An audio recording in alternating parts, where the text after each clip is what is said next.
देखिए हम लोगों ने पिछले टर्म पे आर्गूमेंट पढ़ा था, तो आर्गूमेंट की रेंज भी बता दी थी 0 से लेकर के कहाँ तक 2 पाई, जिसमें 2 पाई इंक्लूड नहीं है।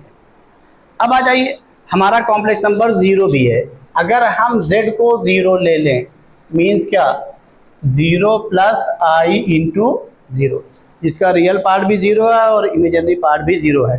तो आर्गूमेंट इसका जब लिखने जाएंगे तो आर्गूमेंट ऑफ z क्या हो जाएगा 0/0, विच इज, बोलिए फंक्शन में पढ़ाया है बताया है, विच इज नॉट डिफाइंड। ये मैथमेटिक्स में कुछ होता ही नहीं, विच इज नॉट डिफाइंड। अब यहाँ पे ये ध्यान रखिएगा, जो कॉम्प्लेक्स नंबर 0 है उसका मॉडुलस तो 0 होगा, लेकिन आर्गूमेंट उसका डिफाइंड नहीं। क्यों? क्योंकि अब दूसरे सेल्स में देख लीजिए, जब आपने आर्गूमेंट की बात की थी तो उसकी जो मॉडुलस की जो लेंथ है वो एक्स एक्सिस से एंटी क्लॉकवाइज में जितना एंगल बनाएगी, और चूंकि कॉम्प्लेक्स नंबर क्या है जो 0 है वो क्या है ओरिजिन ही है। क्या है? ओरिजिन ही है, खुद क्या एक पॉइंट है, पॉइंट में लेंथ नहीं है। जब लेंथ ही नहीं है, अब इसकी ज्योमेट्रिकल मीनिंग से इसको डिफाइन कर रहे हैं तो उसका आर्गूमेंट डिफाइन नहीं, और ये फार्मूले से डिफाइन कर रहे हैं। समझ में आ गया नहीं आ गया? अब यहाँ पे एक इंटरेस्टिंग चीज पढ़ने जा रहे हैं, प्रिंसिपल आर्गूमेंट। ये इंपॉर्टेंट है, प्रिंसिपल आर्गूमेंट ये इंटरेस्टिंग है और हम लोग इसी को ही फोकस करेंगे।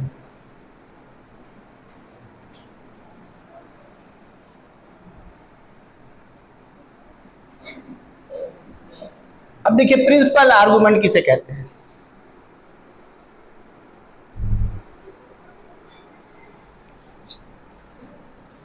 ये हमने कॉम्प्लेक्स प्लेन ले लिया, origin x x dash y y dash.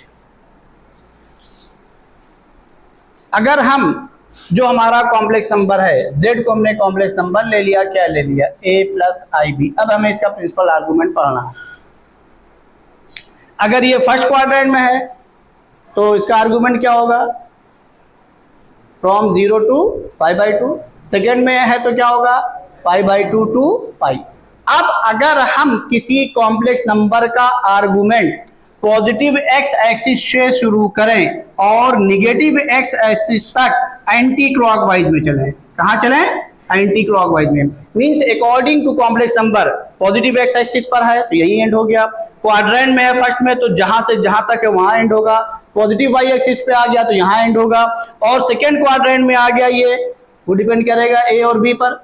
अगर यहां आ गया तो इस पर डिपेंड करेगा, तो एंटी क्लॉकवाइज मिलेंगे। मींस क्या कि अगर कॉम्प्लेक्स नंबर की geometrical representation positive x axis से निगेटिव x एक्सिस तक हो रही है तो उसका जो आर्गूमेंट होगा, जो उसका एंगल लिया जाएगा, उसके मॉडुलस वाले लेंथ का जो एंगल लिया जाएगा वो कहां लिया जाएगा एंटी क्लॉकवाइज में। ये यहां से यहां तक ये एंटी क्लॉकवाइज में।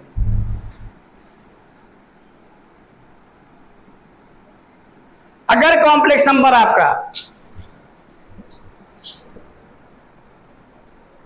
थर्ड या फोर्थ क्वाड्रेंट में है, कहां है थर्ड या फोर्थ क्वाड्रेंट में, मींस चाहे यहां हो चाहे यहां हो, तो उस केस में अब इसको हम कहां उसका मेजरमेंट करेंगे क्लॉकवाइज में। ये क्लॉकवाइज में।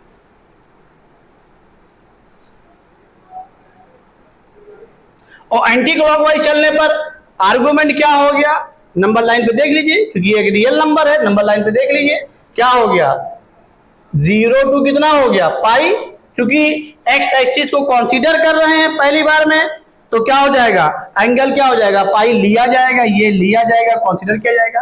और जब इसको क्लॉकवाइज चल रहे हैं तो फिर क्या हो जाएगा बोलिए एंगल कैसा हो जाएगा निगेटिव, ये क्लॉकवाइज पर निगेटिव हो जाएगा, और निगेटिव कहां तक होगा 0 से क्या बोलिए -π तक, और ये नहीं लिया जाएगा। क्यों नहीं लिया जाएगा? क्योंकि इसको हम एंटी क्लॉकवाइज में ले चुके हैं। क्योंकि एंगल में अगर निगेटिव और पॉजिटिव दोनों आ रहा है तो प्रेफरेंस हम किसको देते हैं पॉजिटिव वाले को, क्योंकि इस एक्सिस तक दोनों केस में आ रहे हैं और इस एक्सिस तक भी दोनों केस में आ रहे हैं, तो 0 is neither negative nor positive, कोई फर्क नहीं पड़ेगा। तो आप पहली बार में ही ले रहे हैं तो आपका ना पॉजिटिव है ना निगेटिव है 0, तो चाहे क्लॉकवाइज में कंसीडर करिए चाहे एंटी क्लॉकवाइज में, तो लेकिन हम प्रेफरेंस किसको दे रहे हैं, एंटी क्लॉकवाइज। तो वो ये एंगल नहीं लिया जाएगा।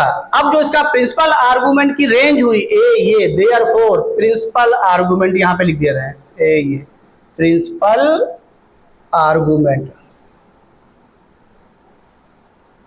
किसका, जेड का, ये लिख दे रहे हैं। ये कुछ और नहीं हुई, कहां से स्टार्ट हो रहा बोलिए, -π से। अब चूंकि अगर उस किसी में निगेटिव और पॉजिटिव दोनों आ रहा है तो हम लोग क्या करते हैं, पहले निगेटिव को लिखते हैं, फिर किसको लिखते हैं, पॉजिटिव को। यानी -π से शुरू हो रहा है और कहां तक आ रहा है, π तक। ये किस इंटरवल में है, ओपन में। ये किस में है, तो आप चाहें तो इसको ऐसे भी लिख सकते हैं ए ये, प्रिंसिपल शॉर्ट फॉर्म में लिख दिया, आर्गुमेंट भी शॉर्ट फॉर्म में लिख दिया, z बिलोंग्स टू क्या, -π टू कहां, π में। बात समझ में आई कि नहीं आई, इसमें कोई डाउट हो बताइए। और प्रिंसिपल आर्गुमेंट को निकालने का कोई अलग से फॉर्मूला नहीं है, हम प्रेफरेंस इसी को देंगे, यूज हम इसी को करेंगे, लेकिन समझ दोनों रहे आपको आना चाहिए। आर्गुमेंट के बारे में भी पता होना चाहिए, और क्या, तो आर्गुमेंट क्या है, हमेशा क्या है, पॉजिटिव। प्रिंसिपल आर्गुमेंट क्या है, पॉजिटिव भी है और क्या है, निगेटिव भी है। पॉजिटिव कब है, जब फर्स्ट और सेकेंड क्वाड्रेंट में है कॉम्प्लेक्स नंबर। रिजल्ट क्या मिला, अगर हमारा कॉम्प्लेक्स नंबर फर्स्ट क्वाड्रेंट में है या सेकेंड क्वाड्रेंट में है तो उसके आर्गुमेंट और प्रिंसिपल आर्गुमेंट में कोई चेंज नहीं। अगर कॉम्प्लेक्स नंबर थर्ड क्वाड्रेंट में है, फोर्थ क्वाड्रेंट में है, तो आर्गुमेंट और प्रिंसिपल आर्गुमेंट में चेंज होगा। आर्गुमेंट हमेशा पॉजिटिव होगा और प्रिंसिपल आर्गुमेंट क्या होगा, निगेटिव। अब प्रिंसिपल आर्गुमेंट को लिखने के लिए ये नहीं कहा जाएगा प्रिंसिपल आर्गुमेंट है, ये लिख दिया जाएगा ये argument of z is less than 0, ऐसे लिख दिया जाएगा। इसका मतलब क्या हुआ कि आर्गुमेंट कभी निगेटिव नहीं होता। क्या है ये, बोलिए, प्रिंसिपल आर्गुमेंट है। इससे एक और कंफर्मेशन हो रहा है कि वो किस क्वाड्रेंट में है, थर्ड में या फोर्थ में। बात समझ में आ गई। हम आपको प्रिंसिपल आर्गुमेंट को निकालने का रिजल्ट बता दे रहे, कैसे निकालेंगे, नोट कर लीजिए, आगे चले। देखिए, find the principal argument of -1 - i। Principal argument की इवैल्यूएशन निकालने के लिए, को इवैल्यूएट करने के लिए हमें ये ध्यान देना पड़ेगा कि कॉम्प्लेक्स नंबर किस क्वाड्रेंट में है। अगर फर्स्ट और सेकंड में है तो उसके आर्गुमेंट और प्रिंसिपल आर्गुमेंट में कोई डिफरेंस नहीं होगा, वो आपने पीछे निकालना सीख ही लिया है। क्यों, चूंकि हमने फर्स्ट क्वाड्रेंट का भी लिया था, सेकंड का भी लिया था, थर्ड का भी लिया था और फोर्थ का भी लिया था। अब ये कॉम्प्लेक्स नंबर किस क्वाड्रेंट में है, थर्ड में है। तो इसको एक चीज ये देख लीजिए, ए ये क्वाड्रेंट बना लीजिए, origin x x dash y y dash लिख दिया मैंने, कॉम्प्लेक्स प्लेन बना लिया। ये थर्ड क्वाड्रेंट में है, ये मैंने इसको a बोल दिया। और ये देखिए, अब हमें ये इतना एंगल चाहिए और किस डायरेक्शन में चाहिए, निगेटिव। आप निकालिए क्या, आर्गुमेंट पे ही जाइए, ये इतना निकाल लीजिए, ध्यान दीजिएगा। और हमें इतना निगेटिव चाहिए, पूरा एंगल कितना है, 2π। तो इसमें से 2π को माइनस कर दीजिए, इसमें से किसको माइनस करिए, 2π को। जब 2π को माइनस करेंगे तो ये ऑटोमेटिक कितना आ भी जाएगा और क्या आ जाएगा, निगेटिव आ जाएगा। उसको आपको निगेटिव करने की जरूरत नहीं, एक्स्ट्रा करेंगे आप कंफ्यूज रहेंगे, कभी नहीं कर पाएंगे। क्या करेंगे, हम आर्गुमेंट ही निकालेंगे। मान लीजिए हमारा कॉम्प्लेक्स नंबर ये है, फोर्थ क्वाड्रेंट में है, थोड़ी देर के लिए ये इसी को हम ले लें 1 - i, फोर्थ क्वाड्रेंट में बन गया। ये y y डैश, तो हमारा कॉम्प्लेक्स नंबर यहाँ आ गया, इसको a बोल दिया। अब हमें इतना चाहिए, ये देखिए इतना चाहिए, चाहिए कि नहीं चाहिए, और किसके साथ चाहिए, निगेटिव के साथ। किसके साथ चाहिए, और जो कि आपने टेबल याद की है वो निगेटिव एंगल के लिए नहीं याद की है, हमेशा किसकी याद की है, पॉजिटिव की। फिर एक आपके अंदर नया कंफ्यूजन शुरू हो जाएगा। तो पहले इतना आप निकाल लीजिए, इतना एंटी क्लॉकवाइज निकाल रहे हैं ना, तो दायरे ये आर्गुमेंट निकला, निकला कि नहीं निकला। और पूरा कितना है, जब इसी में से, इसमें से 2π को माइनस करेंगे, 2π में से ना माइनस करिएगा, नहीं ये निकल करके फिर फर्स्ट क्वाड्रेंट में पहुंच जाएंगे आप। कॉम्प्लेक्स नंबर कहीं और फर्स्ट क्वाड्रेंट में पहुंच जाएंगे। समझ में आया, 2π को माइनस करिए तो इतना एंगल निगेटिव निकल आया। अब आइए देखिए हम करने जा रहे हैं। अब यहाँ से क्या हो जाएगा, ये tan theta is equal to minus, बोलो 1/-1, क्या आ गया 1। इसको क्या लिख दिया tan π/4। क्वाड्रेंट पहुंचा दीजिए, किस क्वाड्रेंट में लाए, थर्ड में, तो क्या हो जाएगा थर्ड में tan क्या होता है, पॉजिटिव होता है, तो चूंकि ये भी tan के साथ, इसको भी tan के साथ रखना है, तो क्या करिएगा, हमेशा एक्सिस से जाइएगा। कहां से चले जाइए आप, एक्स एक्सिस से चले जाइए, और जब एक्स एक्सिस से आएंगे कोई कन्वर्जन नहीं होगा। और ये देखिए ट्रिग्नोमेट्रिक फंक्शन में पीछे बता ही चुके हैं। तो किस क्वाड्रेंट में आ रहा है, थर्ड में tan पॉजिटिव होता है निगेटिव, तो पाई ऐड कर दीजिए, बस जितना आप कर रहे हैं वही लिख दीजिए। क्या लिख दिए बोलिए, tan पाई प्लस π/4। तो अब यहां से therefore theta is equal to क्या आ गया 5π/4। अब यहां पर यही थीटा आर्गुमेंट निकल आया है। अब इसको लिखने की जरूरत नहीं, हमने आर्गुमेंट निकाला, कुछ नहीं। अब देयरफॉर क्या लिखिए बोलिए, principal argument, principal argument is equal to, इसी में से किसको माइनस कर रहे हैं, पूरे को मीन्स क्या, ये कितना है 5π/4 माइनस कितना 2π, क्या आ गया बोलिए -3π/4। ये आपका थर्ड क्वाड्रेंट। नहीं समझ आया तो आपको कहीं कुछ नहीं करना, ये इतना ध्यान रखिएगा। जब भी प्रिंसिपल आर्गुमेंट हो, हम प्रिंसिपल आर्गुमेंट को ही यूज करेंगे। अभी जब आर्गुमेंट की प्रॉपर्टी पढ़ेंगे, इस पर डायरेक्ट एडवांस में क्वेश्चन पूछा 2019 में, 20 में, मोर देन 1 में, खाली इसी रिजल्ट पे ही पूछा, अभी जो कराएंगे आपको, और सिर्फ इसी प्रिंसिपल आर्गुमेंट के कॉन्सेप्ट पर। तो अभी आर्गुमेंट का जो भी रिजल्ट लिखेंगे वो सब प्रिंसिपल आर्गुमेंट के लिए। आपको ये मान के चलना है, जब क्वेश्चन कहेगा तभी हम आर्गुमेंट यूज करेंगे, अदरवाइज क्या यूज करेंगे। बात समझ में आई कि नहीं है, इसमें कोई डाउट, इसको नोट कर लीजिए। तो थोड़ा सा प्रिंसिपल आर्गुमेंट पे और डिस्कशन कर लें, उसके बाद हम आगे जा रहे हैं। सुनिए एक चीज ध्यान से सुन लीजिएगा। जैसे भी हमने कहीं सिंबल लिखा था, argument of z is less than 0, लिखा आर्गुमेंट है लेकिन क्या लिखा है लेस देन 0। इसका मतलब नहीं कि क्या गलत आ गया। तो होता क्या है, कभी कभी हम प्रिंसिपल आर्गुमेंट नहीं बोलते, आर्गुमेंट ही बोलते हैं, क्योंकि फर्स्ट और सेकंड में क्या है सेम है, और वो आर्गुमेंट हमारा निगेटिव लिखा हुआ है। क्या लिखा हुआ है निगेटिव। इट मीन्स क्या कि वो आर्गुमेंट नहीं है, क्या है प्रिंसिपल आर्गुमेंट है। ये चीज हमको समझना पड़ेगा कि जानबूझ के आर्गुमेंट लिखा जाता है, पता चला वो निगेटिव है। क्या है निगेटिव है, और आर्गुमेंट कभी निगेटिव नहीं होता। ये अंडरस्टूड है कि वो क्या है प्रिंसिपल आर्गुमेंट है। प्रिंसिपल आर्गुमेंट को कभी कभी क्या बोला जाता है आर्गुमेंट। अगर पॉजिटिव है तो कोई दिक्कत नहीं। बात समझ में आ गई ना, हाँ नोट कर।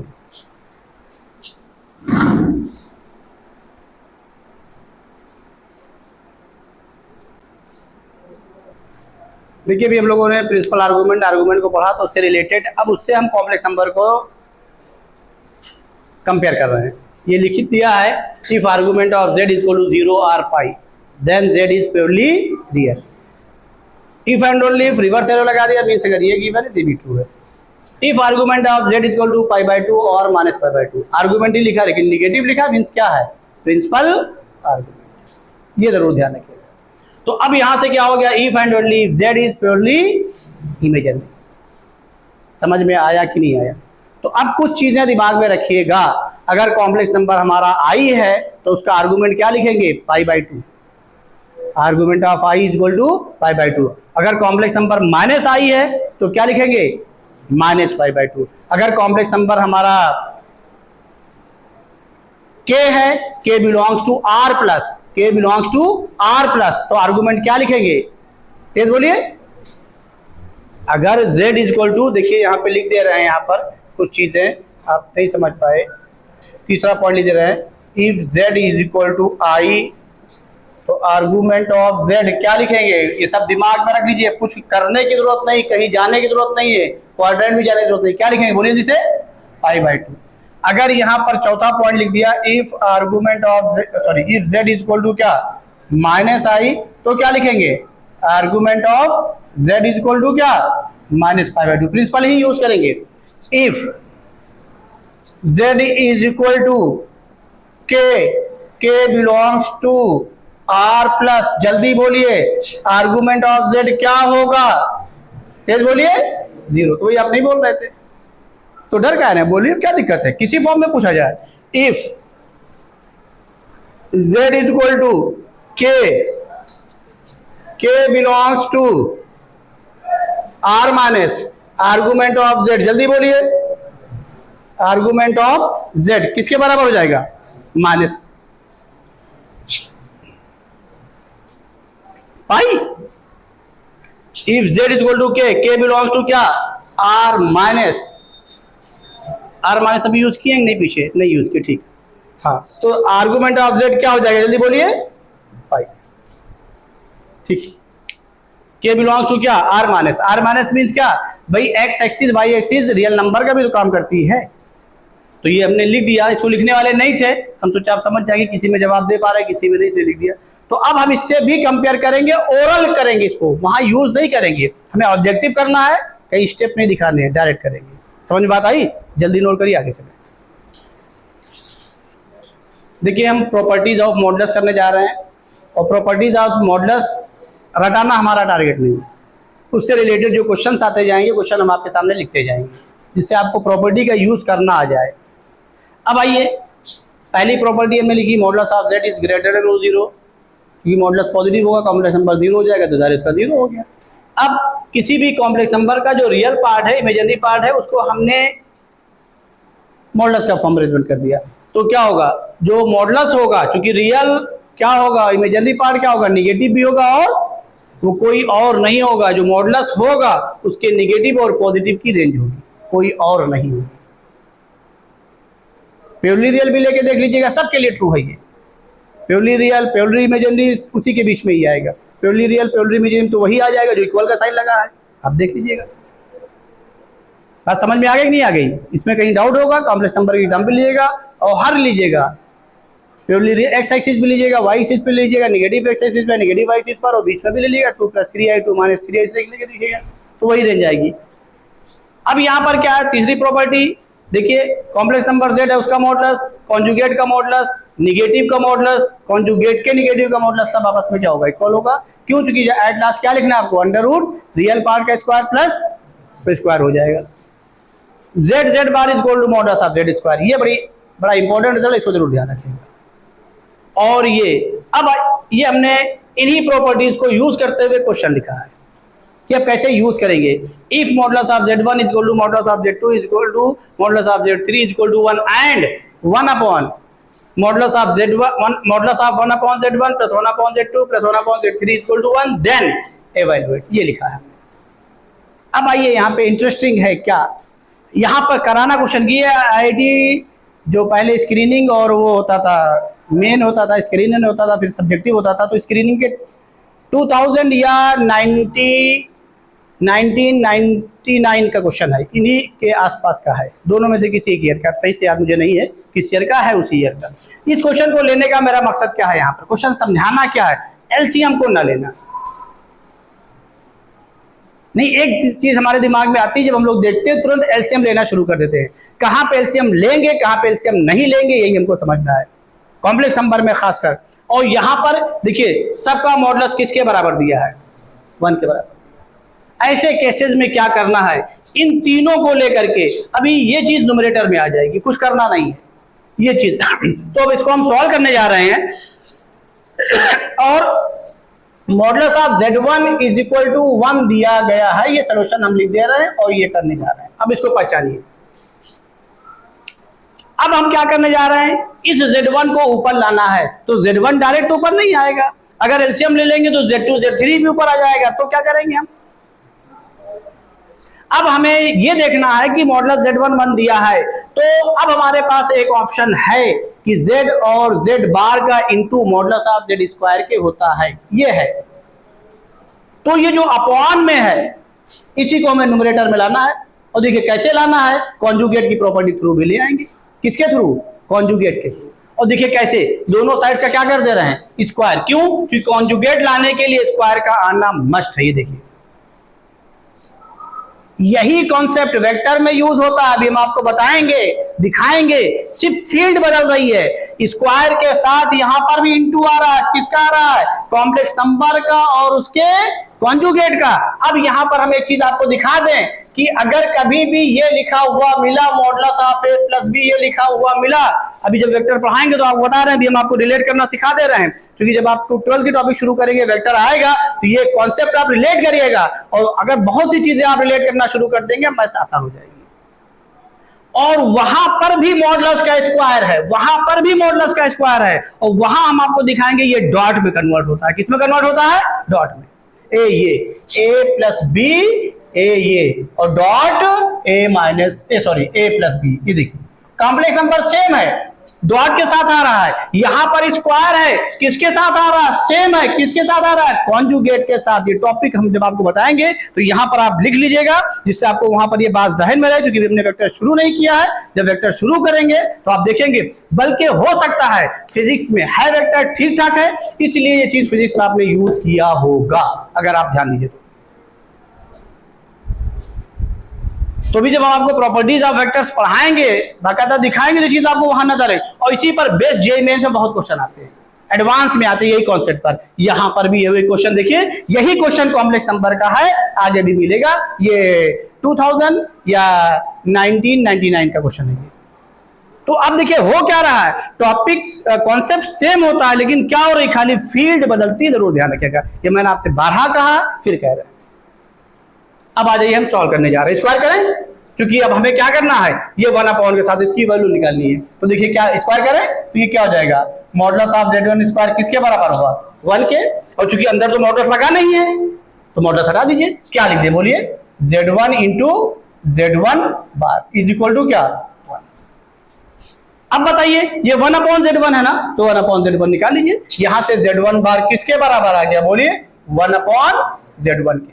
ये बिल्कुल सेम वे में 1/z2 किसके बराबर आ गया? तेज बोलिए, z2 बार। 1/z3 किसके बराबर आ गया? z3 बार। अब ये वैल्यू आप चुपचाप उठा के इसमें पुट कर देंगे।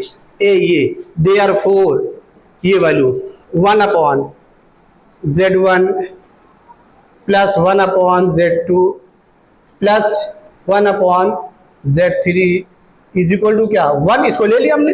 अब 1/z1 को क्या लिख रहे हैं? देखिए 1/z1 को क्या लिख रहे हैं?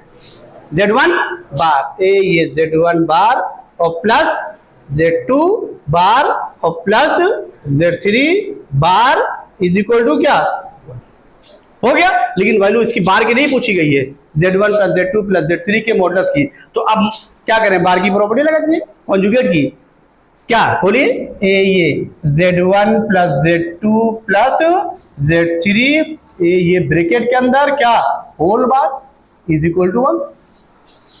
अरे भाई अलग अलग है ना एडिशन पर, तो जनरल फॉर्म में लिखा है नहीं लिखाया, तो पूरे पे हो गया। अब यही, अब ये एडिशन पर है ना, z1 plus z2 plus z3 मिल करके एक कॉम्प्लेक्स नंबर ही तो हुआ।